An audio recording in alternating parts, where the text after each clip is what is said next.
Do you want to enable quick purchases on YouTube but you're not sure how? In this video, I will show you how. So let's get started. First of all, open up a YouTube app and then click on the U icon, which is the last one at the bottom. And then you tap on the get icon, which opens up your settings. Then go to billings and payments. And once you're there, tap on it.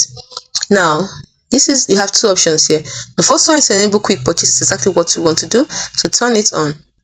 Now, what this means is that you want to make YouTube purchases on all your devices without verifying your account. So you have to take this step. Now, what do you do? For your security, you have to verify your account once more to enable quick purchases. Now, you verify your account by entering your password. So once you put in your password, you click on verify. And that's it. That is how to enable quick purchases on YouTube.